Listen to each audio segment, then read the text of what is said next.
O meu ciático está incomodando muito. A minha região glútea, a minha região do piriforme está muito tenso, comprimindo o ciático. A sua dor é por causa do seu piriforme que está comprimindo o ciático e por isso que você está sentindo dores nas pernas.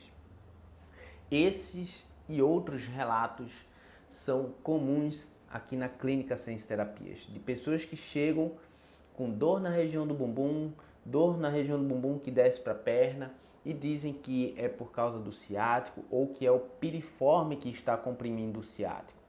E muitas vezes essas pessoas chegam com esses relatos, seja porque viu alguma informação relacionada ao piriforme e o nervo ciático, ou recebeu de alguma maneira esse diagnóstico, seja por um médico, seja por um fisioterapeuta, um osteopata, que disse que o piriforme está comprimindo o ciático e por isso que o ciático dessa pessoa está doendo, né? Pode ser você. Com isso, recebe um diagnóstico de síndrome do piriforme.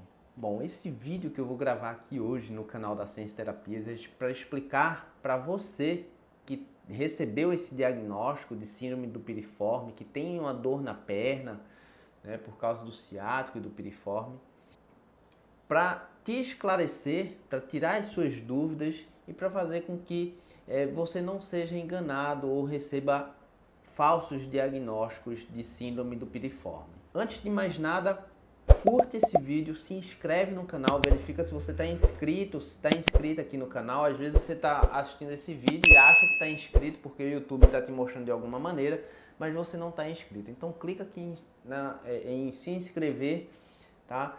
E vamos aumentar essa comunidade aqui no canal da Ciência Terapias. E já me diz aqui nos comentários, você já recebeu um diagnóstico de síndrome do piriforme?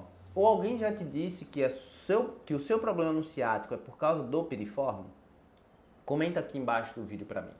Bom, uma coisa que você tem que começar a entender primeiro é a prevalência das dores ciáticas. Então, o nervo ciático ele pode ter diversas fontes, né? Ou seja, diversos locais que podem irritar o ciático, como uma hérnia de disco, como uma tensão dos músculos posteriores da coxa, esses músculos que ficam atrás da coxa, o próprio piriforme ou outros músculos ali da região do glúteo, né? Ou outras articulações como facetas na região lombar podem levar a uma irritação do nervo ciático, tá? Então, dentro de todas essas possíveis fontes, possíveis causas de irritação do nervo ciático, né? Então tem uma prevalência aí do nervo ciático de 12 a 25%, tá? Das condições de dores. E quando a gente olha assim de 12 a 20%, quanto que dessa porcentagem é por causa do piriforme? A gente olha que só a porcentagem de uma dor ciática ela é pequena quando comparada, por exemplo, com uma dor lombar, que 95% das dores lombares são de fontes inespecíficas, ou seja, é uma dor lombar inespecífica que é uma dor que não tem uma única causa, mas sim vários fatores que interagem entre si e levam você a sentir essa dor. Como a prevalência do ciático é de 12 a 25%, dessa porcentagem, né, somente 6% é relacionada ao piriforme. Então vejamos que da porcentagem total da ciática já é baixa. E dessa porcentagem baixa, somente 6% é relacionado ao piriforme.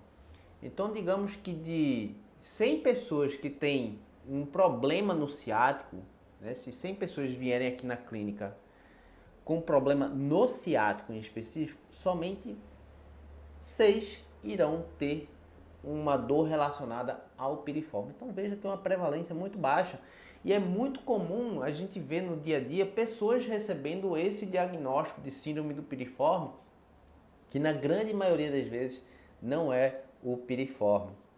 E eu ainda vou além, tá? Dentro da comunidade científica existe um grande movimento para mudar esse termo, tá, de síndrome do piriforme para síndrome glútea profunda, é o termo que se tem utilizado bastante atualmente, porque a gente não tem como dizer se de fato é o piriforme que está comprimindo ali o ciático, a não ser que você tenha tido alguma alteração anatômica do piriforme. Então vou colocar aqui nesse vídeo algumas possíveis alterações anatômicas do piriforme que podem sim contribuir para essa dor no ciático por causa do piriforme. Quando a gente fala que você tem uma síndrome do piriforme, o que a gente está querendo dizer é que você tem uma dor no ciático, onde essa dor no ciático ela está ocorrendo por causa de uma compressão, por exemplo, do piriforme no nervo ciático. Mas não é só isso, existem outras causas do piriforme que pode levar essa compressão no ciático, como por exemplo, a alteração anatômica do piriforme, né, que eu vou colocar aqui a imagem para você ver. Primeiro deixa eu colocar essa imagem aqui, ó, que está aqui em cima, está aparecendo aqui na minha tela. Olha só, o piriforme ele está em cima, esse músculozinho vermelho aqui que tem uma letra P. O nervo ciático é essa estrutura amarela que passa entre, por exemplo, o piriforme e esse músculo embaixo, tá? Que é o que a gente chama de gêmeo superior. Tá? Então o ciático ele passa entre esses dois músculos. Tá? Essa é a estrutura anatômica normal. Tá? Normal. E aqui dentro dessa estrutura anatômica você pode ter um trauma, por exemplo. Às vezes tem gente que cai sentado em cima do piriforme. Isso pode gerar um trauma, tá? Ou seja, a dor está relacionada a um trauma que irritou o ciático que está passando ali. Ou por um espasmo do piriforme, tá? De alguma maneira, ou por uma hipertrofia do piriforme. Tá? Então a gente tem 4 possibilidades do piriforme poder irritar o ciático. Pela sua natureza anatômica, alguma alteração, anormalidade anatômica, por um espasmo muscular, por uma hipertrofia muscular e por um trauma naquela região. Certo? Então, as variações que está aqui, ó, vou colocar aqui essa figura A, que seria a variação anatômica normal. A figura B, onde um feixe do ciático pode passar por dentro do piriforme e o restante do ciático passa por baixo. Na figura C, né, um feixe do ciático passa por cima e outro por baixo e o piriforme fica no meio. E aqui na figura D, onde o ciático passa por dentro do piriforme. Na figura E, um feixe passa por cima e outro por dentro. E na figura F, o nervo ciático passa por cima do piriforme. Então, excluindo a figura A, que seria a anatomia normal, natural do piriforme e do ciático, da figura B até a F, são anormalidades anatômicas, então isso não é normal, tá? Então se você não tem nenhuma anormalidade anatômica do piriforme em relação ao ciático, já diminui muito a chance dessa sua dor na perna ou no bumbum ser relacionada ao piriforme. E uma outra coisa que é super importante ser dita é em relação ao diagnóstico. Vai ter um outro vídeo aqui do canal, tá? Que eu vou te ensinar em como você pode, né, se autodiagnosticar para saber se tem uma provável síndrome do piriforme ou não. Mas o diagnóstico da síndrome do piriforme é um diagnóstico por exclusão, tá? Então não tem como a gente dizer assim, já bater o olho, fazer alguns testes e concluir que a sua dor é por causa do piriforme que está comprimindo ali o ciático. Porque existem outras patologias que se assemelham muito com a síndrome do piriforme, que não é a síndrome do piriforme. Seja uma dor radicular ciática relacionada à lombar, como uma hérnia de disco, seja uma faceta, que seria uma articulação, vou colocar aqui uma imagem também do que é uma faceta, a articulação ali entre as vértebras da coluna lombar, seja uma dor sacroiliaca, tá? Que é essa outra articulação aqui, tá? Vou colocar aqui marcar, seja um problema, por exemplo, de glúteo ou de quadril, por exemplo, uma síndrome do trocânter maior, por exemplo, que são estruturas que estão ali na região do quadril, do glúteo, precisamente, que podem fazer você sentir essa mesma dor.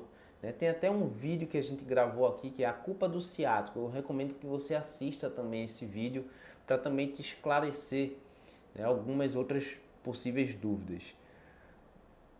Então a gente tem todas essas outras possíveis fontes que podem levar aos mesmos sinais e sintomas que uma pessoa com uma síndrome do piriforme tem. Então, para a gente chegar na conclusão do diagnóstico de síndrome do piriforme, a gente tem que primeiramente excluir todas essas outras patologias. E a grande função do piriforme, né, na nossa biomecânica, por exemplo, seria fazer uma extensão e rotação externa do quadril ou abdução do quadril numa posição de flexão. Então, você fica com o seu quadril em flexão e vai fazer uma abdução. Então, essa é a função principal do músculo do piriforme, mas desde já eu já lhe antecipo. Se você receber um diagnóstico de síndrome do piriforme, provavelmente esse diagnóstico pode estar equivocado se você não teve um trauma ou se você não tem uma alteração anatômica do seu piriforme. Se você não teve trauma e não tem alteração anatômica do piriforme, a chance do seu diagnóstico de síndrome do piriforme estar certo é muito baixa, tá? É muito baixo. E aí o que acontece? Você pode estar sendo subtratado, subtratada, e aí a sua dor não está melhorando porque o seu tratamento não está alinhado com o seu diagnóstico. Sem um diagnóstico funcional, tá? Sem um diagnóstico certo, fica muito difícil você conseguir ser tratada de uma maneira efetiva, tá bem? Então, nos próximos vídeos eu vou gravar, né, algumas dicas de como você pode fazer o seu autodiagnóstico da síndrome do piriforme e também como você pode fazer alguns exercícios, alguns movimentos para melhorar caso você tenha de fato a síndrome do piriforme, tá? Então, ó, não esqueça de verificar sua inscrição aqui no canal, deixa o seu like e comenta aqui embaixo se você já recebeu esse diagnóstico da síndrome do piriforme. Te vejo no próximo vídeo aqui no canal. Tchau, tchau.